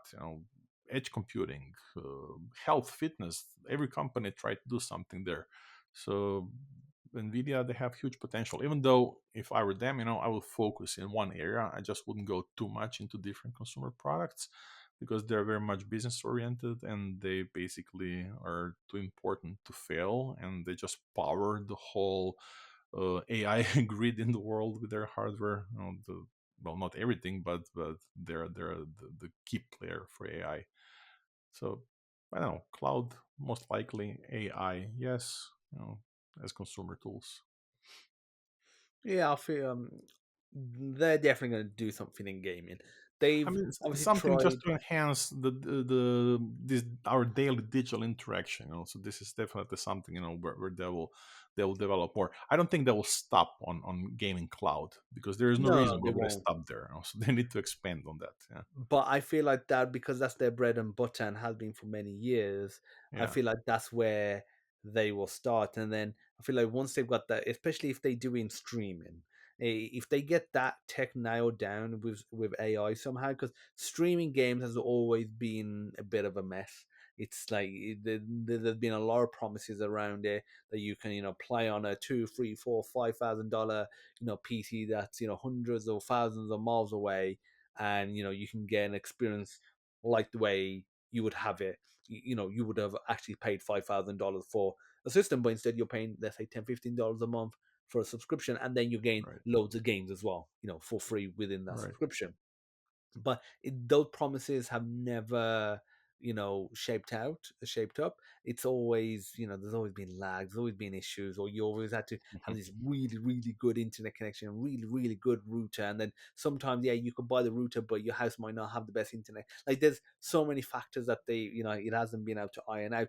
It hasn't got to the point where how you watch a Netflix show, it hasn't got to that point yet where for the most part it's a smooth experience. And with gaming, if they can figure that out, I feel like they might be able to bring some of that tech into other areas of streaming, like movies, where they, instead of requiring, let's say, a 20 megabit internet connection, they might be able to Hmm. get down to 5 megabit for the exact same quality or even better. Yeah, I agree with you and everything. But there are also other players on the market. If you're talking about gaming, I'm using something. How is it called? Boostroid, something like that. I'm not even sure. I think it's NVIDIA powered GPUs, but it works way better than the NVIDIA cloud because it's really optimized. And but also it's important because many people now have gigabit connections, optical connections in their homes. So it's like everything is working much faster. When NVIDIA released their NVIDIA cloud, probably internet infrastructure was not there yet for the consumer use, for, as you said, for streaming services. But right now, I'm able to stream anything from movies to games. Not only on one computer, because there are four of us in my household. Everybody's streaming something. Actually, I calculated the other day because I had to do something on my router, and I discovered I have like 40 devices connected in my home to the internet. I mean, to my local network at all times, and everything is streaming something. And which is really, it really amazed me, because I know when I had my first DSL connection, it was like one or two computers. It was actually one computer, and then the main issue was like, okay, how do we share connection now with another computer? So at one point, I had two computers connected to the internet through the DSL. It wasn't even DSL; it was the copper cord, just the regular 28,000K modem, the one that was screaming. But then, we are there now. I have 40 devices. Everything is connected to the local network and internet. Everything is streaming. And this is what I'm saying. So Nvidia will probably have something now out there in the following months, probably not weeks, but the following months, next year, they'll have something that's more consumer oriented and something that will actually work. Maybe even something as a personal device. Who knows? Because we have seen this failed, I would say, humane and rabbit, AI devices. They didn't really prove to be that good. Who knows? Maybe Nvidia developed something that can be actually connected to their mainframe somehow through a cloud, and then provide AI as assistant. We will see. Even though our phones are already becoming AI devices, so it's really exciting how this will go on the consumer technology, how this will develop now in the future. Oh yeah, it's going to be an interesting one. And I feel like there's going to be a lot of advancements. There's going to be players that we haven't even discussed or even thought about that'll pop up. It might be even some, like I was saying, like Microsoft just felt like they were Big Blue and they were just kind of, relegated to that position of they're that old big company now. But they've come back. And I feel like we might get that from some other companies that were Yeah. kind of not. Microsoft wasn't dead in the water, but like maybe ones that are a bit more dead in the water or nobody talks about. We might get, or we might get it from companies that are new, but that kind of didn't, you know, do as well as we people expect. Like Snapchat, like there's all that hype about Snapchat, about snapping, kind of like the IPO, and they like it's still used clearly, but it kind of just fizzled out. It kind of went back to just Instagram and Facebook, and then TikTok and YouTube, and like who really uses Snapchat anymore? I was really surprised the other day. I was updating my applications on the phone because every day there are like at least 30 applications to update. And there's like a huge, huge commercial to use Snapchat, to download Snapchat. I'm like, and asking myself the same question, like, is anybody actually using Snapchat or Yeah. what? But then again, I was talking like last week to my colleagues in California, and I'm trying to build something and connect WhatsApp to AI. And they're like, but who is using WhatsApp? I'm like, well, the whole Europe. I'm like, it's not really Mm, big in the yeah. US. We don't use WhatsApp. I'm like, huh, interesting. They use something else. And in Europe, everybody is on. At least the people I communicate with, everybody is on WhatsApp, which is What were apparently they not using that then? much used in the US. What were they using as an alternative? Because they must have been using something. I didn't really ask what I use, but for instance, there is also like Slack, communicator for Yes. businesses. Not everybody's using Slack. In Europe, I don't think it's really big. But in the US, it is big. So Yeah, it's big they over use there. Slack. So it's like the thing is, it's I don't know. People use different things. Yeah, here Microsoft Teams has taken over a lot. I don't know how much it's taken over in the US, but yeah, Slack does seem to be the big one over there. Obviously, that's it's that sort of alternative Silicon Valley. I used it a lot when it was relatively new, and but again, it was that thing. If you're interacting with clients and companies, and they're all using Microsoft Teams or Google Meet or Zoom, you have to use that, and then the tools that link in, especially with Microsoft Teams, that heavily links in with Outlook, then that Hmm. heavily links in with a lot of the other tools as well. So you kind of just end up using the other tool, like Teams is the big one. Right. Um, when you talk about using different applications, I just came across the statistics the other day. Did you know that 49% of Americans never heard of ChatGPT? Which was No, really I mean, like I hadn't heard of any specific statistics. It doesn't surprise me, which is crazy considering how good and how important tools like ChatGPT and ChatGPT is going to be to the future. But yeah, it doesn't surprise me. actually it was not 49, it was 42%. I just checked. Yeah, 42% of Americans, yeah, they never almost heard half then. about ChatGPT, but still 42%. This is just amazing. This is actually one of the official reports. So see, we're so early in this stage, and there is so much buzz about ChatGPT and AI, and then again, 42% of people never heard of this before. Yeah. And And we're then already how many talking about, people, like, that's just people who haven't heard of it, but yeah, how many people haven't heard of it or have heard of it and don't use it? Like, use it. the Yeah. percentage is going to be even higher. That's just amazing. It's just amazing. We're Yeah. talking here about Snapchat, and look at this tool. They have how many, like 180 million subscribers officially worldwide. There's such a huge percentage of people who never heard of it. Yeah. This is Well, yeah, but or most people just don't use. Like, I know loads of people that have heard of it, but when I'm like, have you used it? They're like, no. Like, or they've probably used it once or twice, and sometimes that's because I've shown it them. So yeah, I would say, I, but I that's also my experience. And when I ask why, they were like, well, it's not really providing good search results. And the thing mm, is, people they can't trying see to the use it, value yet because you they still see need to tinker with it to get the value. That's the thing. You still need to figure the value out. The value But out. but the thing is, see, they said it's not providing good search results. But the thing is, you don't use it for search results, because how do you expect from people to use ChatGPT if they never actually comprehend actually how to use Google search?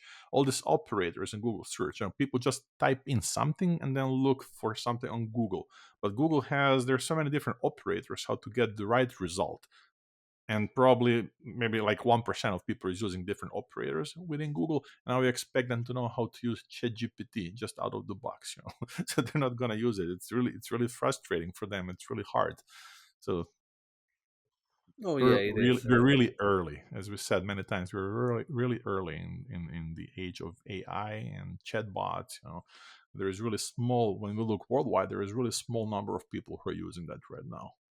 Oh yeah, and it's very easy for us to sit here and because we use these tools a lot on a daily basis and we explore what's out there.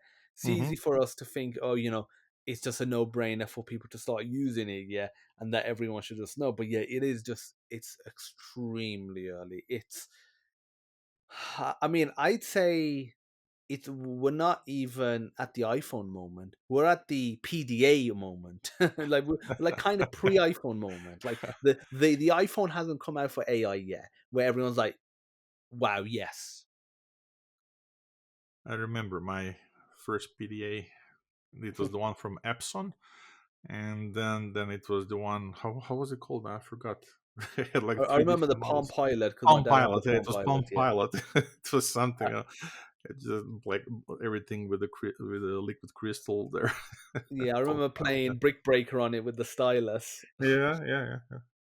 Yeah, having games on there, but there was a bit of a lag in the interaction and then the actual output on the screen. So you had to actually get used to that lag and then factor that into when you was playing. But yeah, I feel like AI is where even that alone, like that pre-iPhone era of those, PDAs, they were very useful. They were very, amazing for the time.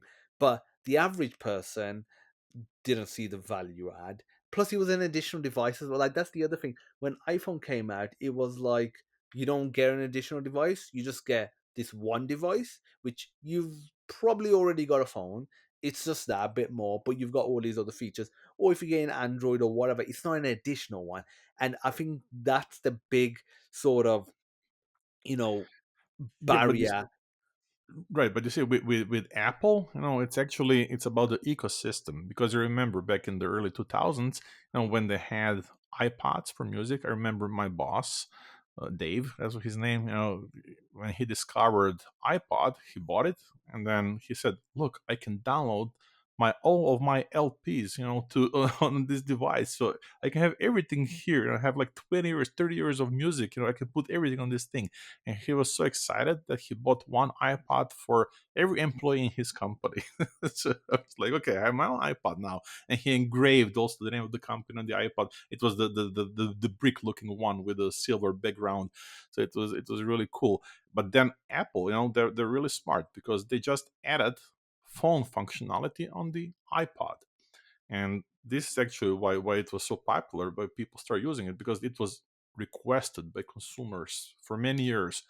Add phone to iPod. We want to have phone. So you already had your music, and suddenly you're able to talk on the same device. So this is actually the why they were so successful. And then suddenly they were just in everyone's pocket. They really had good user interface. They hired U2 to do commercials for iPod. I remember that. It was really. I wish we were back then. this was really exciting at the time. How everything was developing, all the new gadgets are coming out. Really, really cool. Yeah, again, like the point I was making was that right now, again, this is something I hadn't really thought of pre us talking, today, was one of the biggest barriers for the average person in using an AI tool like ChatGPT is that it's an extra tool, for them to use, Hmm. at least for them to get their head around. It's not going to be until you can use kind of like a ChatGPT style, interaction, that sort of, conversation in Google or in a tool they already know. And I think that's another big barrier. It is once it's integrated into pre-existing tools, or these other tools become, replacements for an existing tool they're using. That yet people, don't want to be using new tools. They don't want to be using new applications, no matter how much they, say they want, especially one that make them think. Like if it's an entertainment one, or something video game related, something that's not doesn't require the same level of concentration that as something like ChatGPT does, then they might. But otherwise, I feel like they just want to use their core selection of tools. It's like social media. We was just saying about social media. People went heavy on Snapchat. I know loads of people when Snapchat came out for those few years, they was just like, oh, Snapchat this, Snapchat that. But then they just went back to Instagram and Facebook. It was that thing of they don't want loads of tools. It just so happened that Snapchat didn't become the one. and for what they wanted and for their friends and family and their circles. So they just went back to Instagram, they went back to Facebook, they went back to LinkedIn is kind of becoming a platform now as well. So Yeah, yeah, I think that's a big barrier. but with Snapchat, I remember when Snapchat came out, it was mainly used by teenagers and kids in the primary school. And when they became older, there was nobody actually to continue using Snapchat. And somehow this is how I see it. And then the TikTok came out, so all the kids are now on TikTok, doing short videos. This is something that's actually the mainstream right now. This is how they communicate with each other. And then again, as I said, Instagram is for the little bit older population. Facebook. When I talk to people, they're like, "We don't even use Facebook. We use Facebook, to upload images and such stuff. So just to keep in touch with family. So there are different uses. In time, actually, all these tools are becoming used a different way that they were used when they're originally released. So this is why probably Snapchat. I'm surprised it's still out there.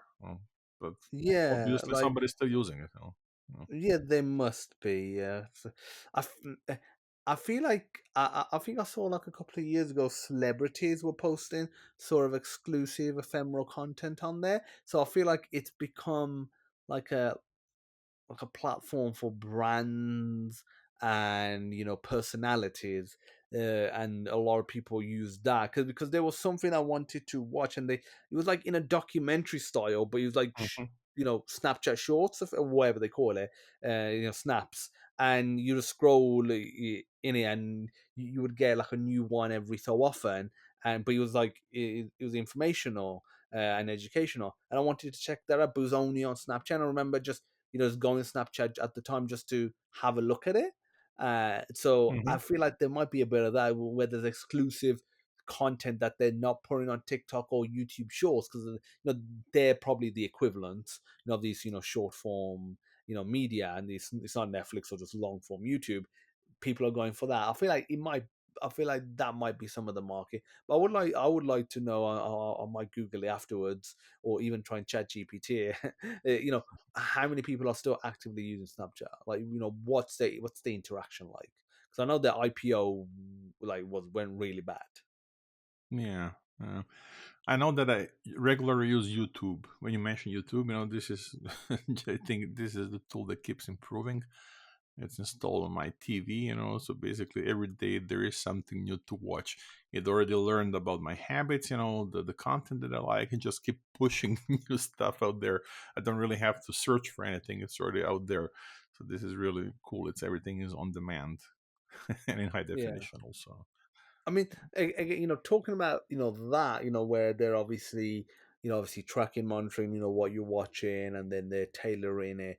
I'm putting tailoring in air quotes because it's more what they think will keep you hooked into it, and maybe not necessarily what you really want to watch. Like, do you like enjoy the stuff that you're watching on YouTube? When you go on it, not like if you go on something, go on it and search for something specific, not that, but like when you go on it, like like say the apps on your TV, I'm sure you just open it, see what's there, and just click something and watch for an hour or two. Like, do you find that of sort of intrinsic value and use to you, or do you feel like hollow afterwards and feel like, oh, I should have just watched a movie on Netflix or watch something Hmm. with a bit more sort of You see, intention? yeah, well, definitely. Well, nobody likes to be tracked. First of all, you don't want big companies to track you, to spy on you, anything like that. But now with the regulations in place, like GDPR, for instance, so they had to change the way the algorithms work. So I actually like how the algorithms work, all these recommendation algorithms, how they analyze user behavior and preferences, and how they suggest actually content that is liked. I'm always careful about which data that they collect. And sometimes you just have to read all the terms and conditions, the small print. But this is pretty much always pretty much general information. for Google, for instance. So we know what to expect from them. So it's similar from we mentioned Snapchat, but Netflix and YouTube, they all work the same way to personalize our user experiences, and this is how actually they keep you engaged with the personal experience. And the thing is, you can always opt out if you don't like that. You can always opt out, and then you get nothing personalized. You always have to search for something, look for something. But as I said, I actually like the way this is now pushing things to me. There are different documentaries that I like to watch, music, so it already knows what I want. So my whole household now is actually watching everything that I want, which is wonderful. Not everybody is too happy about it, but it works for me. The algorithm works on my side. So yeah, I like the way this works. I don't like to be spied on, but there are ways how you can protect yourself. Oh yeah, like the algorithm of what it pushes you, and yeah, that's kind of in our household as well. Like when I go on my profile on the main TV in the living room, it'll be a lot of the stuff that I want to watch, and they've Same. kind of just got used to. So like, sometimes I switch it to their profile, or obviously the kids are young, so their stuff will be on a lot of the time. But if they're not watching, and I've got my profile, everything on there is what I want to, watch, or like it's more stuff that I want to watch. And then they'll say, oh, that looks interesting. It's probably not interesting as what's on their profile, but it's Uh-huh. interesting enough. And I'm like, yeah, that's Yeah, fine. It's what I would have watched anyway. yeah, that's how it works for me also. So we use only one profile. There is really no, you don't really, I mean, I watch this like maybe like 20 minutes, half hour a day. So there's really no time or need to switch profiles. So everything is under one Mm. profile, customized for me. Yeah, one thing I'm looking forward to, and I think they'll do it, is AI generated content on the fly or for popular terms on platforms like YouTube. So let me give you an example. You go on YouTube, you search for okay, like the in the UK the elections are coming up. Hmm. Very soon. If you put in, this week's election highlights, for example, if let's say there's a video out there, you might check that out, but there may or may not be a good video out there, and then it generates it based on your term, and it might have like some sort of banner or something to note that this is AI generated, so that okay, this isn't something that somebody's Hmm. uploaded and created, but it's been generated from other YouTube videos, and I feel like there'll be a bit of controversy around that where people say we don't want our YouTube videos to be remixed into that. Then they'll probably have a select, a box that you can select after. I can just imagine all like the back and forth, and then they'll eventually have a box that says, when you upload the video, do not include my, content video in YouTube's AI, remix, whatever.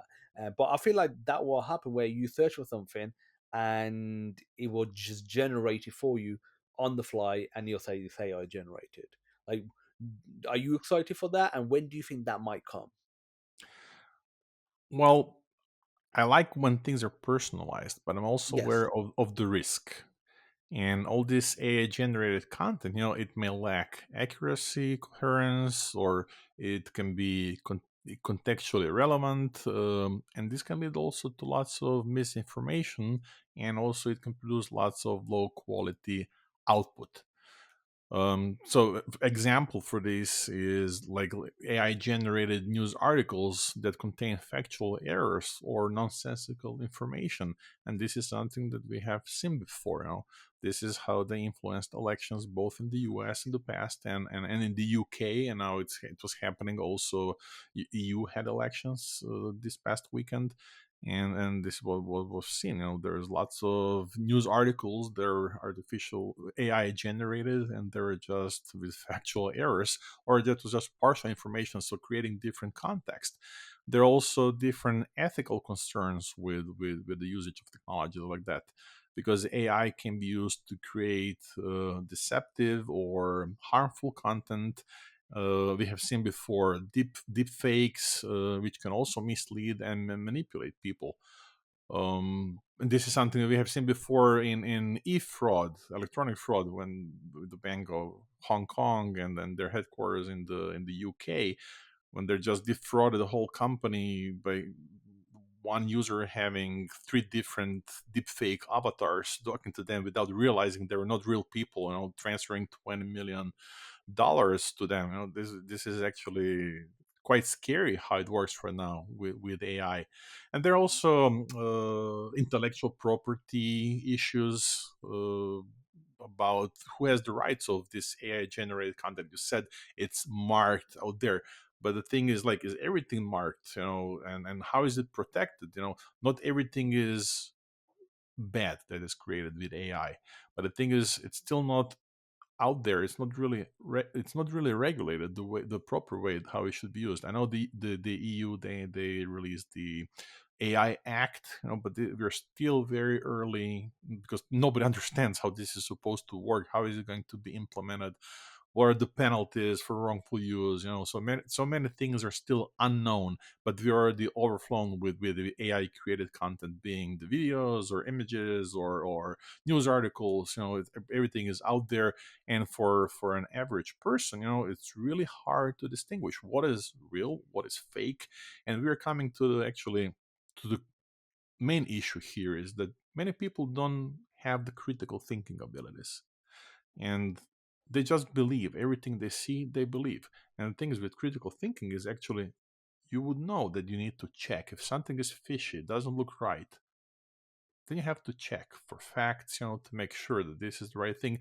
And many times people just like, okay, this is the fact because it's being written in this newspaper, this article, and this is the way how you manipulate people. Yeah, it's definitely something that you have to be very, very, careful on, and you have to be due diligent. And it's the case even with non-AI. There's always been that, and unfortunately, people trust these, tools and software and the data, like the information they get too much. Like they entrust it to, quickly. They'll think, oh, it's on a major platform like Facebook. It must, it can't be incorrect, especially Hmm. if it kind of looks professional.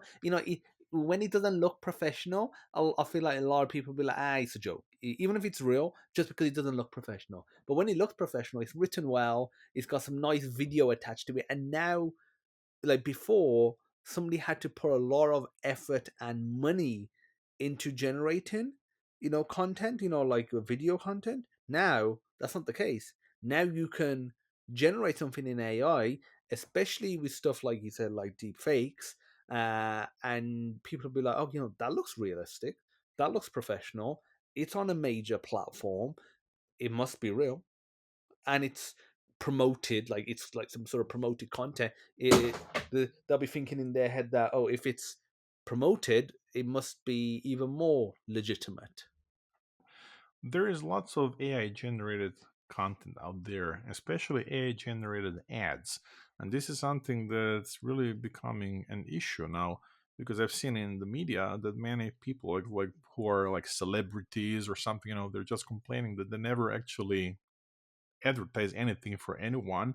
They don't have any deals, but they're just using their personas and their names and their images created with AI to advertise for different products, which is really illegal. But you don't even know how to fight this anymore because you don't know who's putting these ads out there. Because there are no-name companies, and this is also how they propagate fake news. Just using images of real people created with AI, and making them say something or even just generate text under their image, just to push some ideas. And there are like I don't know, statistics is that if you push something like 200 people, at least 10 people will believe that it is true. And this is already enough that actually more people are getting influenced and start to believe something that's not real. And the main idea behind is actually to create confusion between people, because once you confuse them, you can manipulate them easily. So I don't know Because they how don't know how what's real and what's not they don't know real. what's real, right? And we're going back to what I said, to critical thinking. Many people don't know how to critically think because they believe what they want to believe. I don't know if you noticed on LinkedIn now, and this is only on the desktop version, when there is a AI generated image on the left, on the top left corner, there will be a small sign. If you click on it, it will tell you, okay, this was created with AI, and there is a stamp, a digital stamp, telling you who created, how created it, which is really cool. And I didn't find any information on LinkedIn that they're actually doing that. I was just curious, like, what is that thing on the image on top left? I click on it and I suddenly it's like, haven't heard or seen that, but I'm gonna pay a bit more attention now and yeah, have maybe a they're good. testing something new right now because I really didn't see anything in the news about it. They're probably testing something like this digital button, but it tells you this is the AI generated content, which is really good because this way, many times people just it's benign, but many times you will see actually things that they're wrong. And when they create images, like everybody likes to create pictures of Donald Trump being in jail or something like that, so their internet is just all over the place.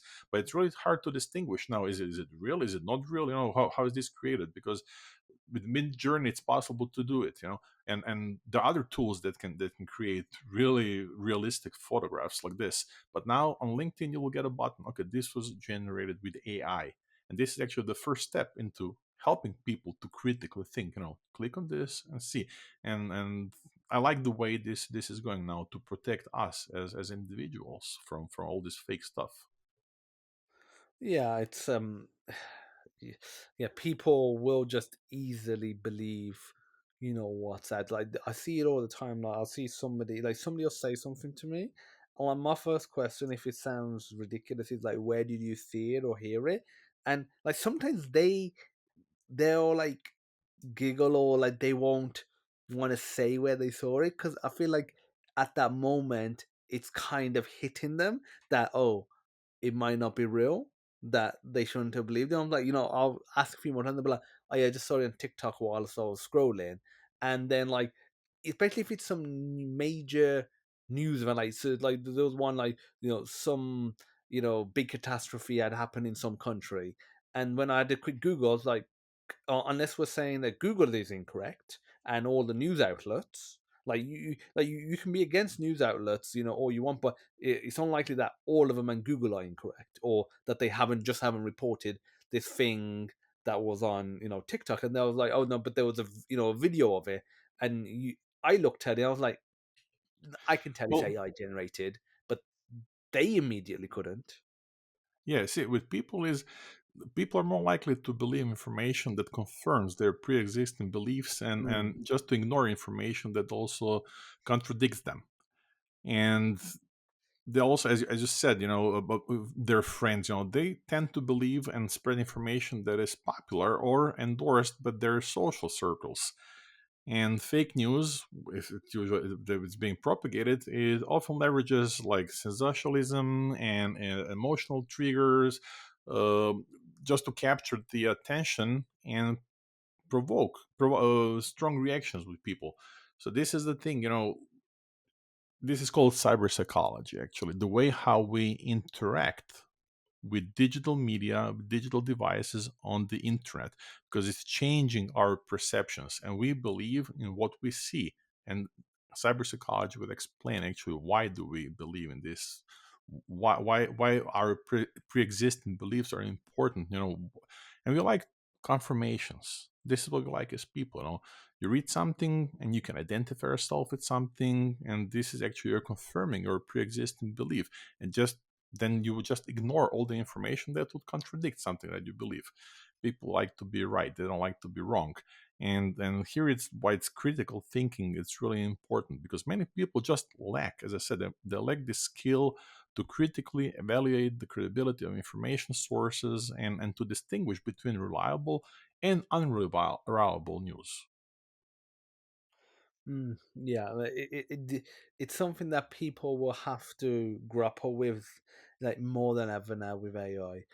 Like before, it would be written, you know, news, or if there was a particular reporter or news outlet or somewhere where they had a particular agenda and they came out with them. But now, like there's content that you'll see, and it's like you'll be like you said, you'll be of Trump or of Obama or Yeah, of whoever is in power, or some major CEO, and they'll be saying something, and you look at it, and the videos look so good, and that but they look it's so not good only to us.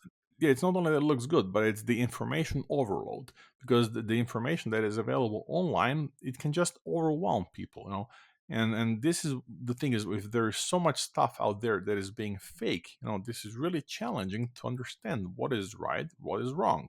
That's the biggest issue. If there was like one fake news, okay, nobody would care. But you're just being bombarded all the time with some fake information, fake images, Trump here, Trump there, and just you just get tired of everything, and you stop caring about this. You think everybody's stupid. I'm not going to go out for elections because, and this is actually what was the main intention, was to create confusion and to bore people with this stuff, so just give up on everything and suddenly you don't care. And then there are people who will go on elections and they will just elect people they like, and you as a citizen, because you're just annoyed with everything, you didn't go for elections, suddenly you get the election results you don't like, and you're like, okay, maybe I was supposed to go for elections. But this was the main intent of fake news, was actually to create this confusion and chaos in your head, so you don't actually go out and vote. Yeah, it's like I said, it's a difficult one, and I feel like it's gonna get even worse when these like a lot of these AI generated videos, they're done from scratch, or they might be based on some pre-existing content. But I Hmm. feel like once bad actors start mixing in real, verifiable content into it, and then they have some of their own stuff. Especially if it's content like video there's a chance that the person they're targeting has seen. So they're like, that part of it's real. I know that part of it's real. Like it's being verified by multiple sources, let's say the BBC and or Fox News or whoever. But there's this other aspect which I've never seen, but the rest is real, so that must be real as well. I feel like that. I haven't seen this personally, but I feel like once they start doing that, where they're mixing in real with you know fake, that's where it's going to get even more confusing. Yes, because when you're mixing those factual information with falsehoods, it just enhances the credibility of the fake content. And this is where it's really bad. But this is, as I said, this is the main idea here, is to create confusion between people just by pushing stuff like this, fake stuff to them. But maybe we're a little bit smarter right now. This is something that was happening since 2016 US elections and Cambridge Analytica, and now we're in 2024. So I believe we have learned a lot from the past practices, and I believe there are now mechanisms actually that can help us distinguish right from wrong. And but then again, we're still very early in this stage of AI, where AI can actually help us in our favor to help us distinguish what is right, what is wrong.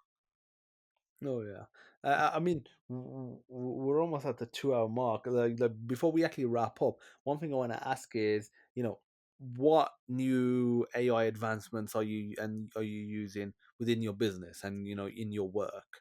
Are you using anything like Chat GPT 4.0 in your consultancy or in your work, or is it still the core stuff that you was using before? So yes, I used ChatGPT from the very first day. It helped me automate my workflows a lot. I'm also using this low code, no code solution called Mind Studio, which is really cool because I can build different workflows. And I have like 20 different AI models built with that one. I'm using also like Anthropic Claude, which is really, really nice. It provides really good information, but each tool has its own different purpose. I'm using Opus to create video clips. Opus is really nice. I talked about Markdown tools. This is not AI, but it's the extension of AI. It helps me actually create better content, more visually appealing content with Markdown. What else am I using? I mean, this is already a lot that I'm using, because my desktop is full now of different bookmarks and shortcuts to different AI tools. Um, so this is it. Canva. This is something I mentioned before. Something that I use for graphical design. Midjourney. So I don't even know how I work without AI before, with different AI tools and different use cases. Just can't imagine myself going back being without anything like this. It's really cool stuff what you can do right now, and I can It produce much more. The thing is, I'm much faster, more efficient because it augments my knowledge and augments me, and it saves me lots of time. Yeah, it's again that's the main that's where I'm always trying to use AI. It's like where it can enhance what I'm doing, where it can augment me, where it can just heavily improve what I'm take this podcast for example. I'll use it to help generate the description of the episode. Like I'll write the title, but I've got a specific GPT that I've set up tailored for generating just descriptions for the podcast.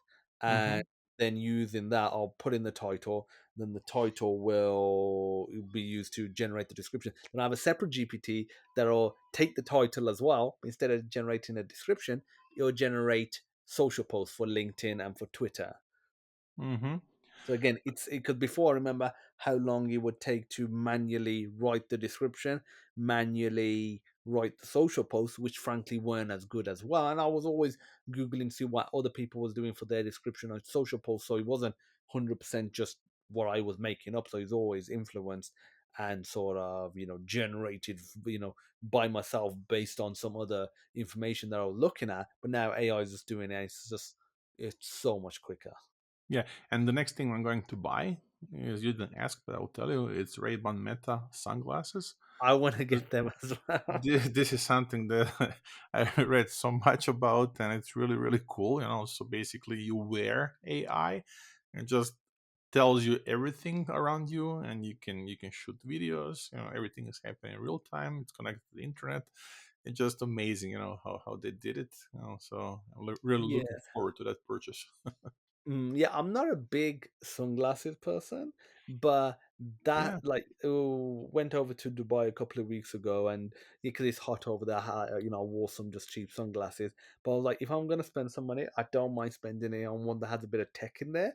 Yes. And I was checking out, especially the current iterations, the quality of it, how good they look compared to like was it the Snaptical, like the Snapchat ones in that were first came out. Like, obviously, I feel I like that remember. how Yes. Yeah. it's funny. Like that's kind of how pioneered the way for these type of glasses. But now Meta's just released theirs in collaboration with Ray Ban as well. So it's just like, oh, you get designer, you get a bit of style, but then you get the tech as well. So yeah, just to be able to do videos instead of having to always pull my phone out, Hmm.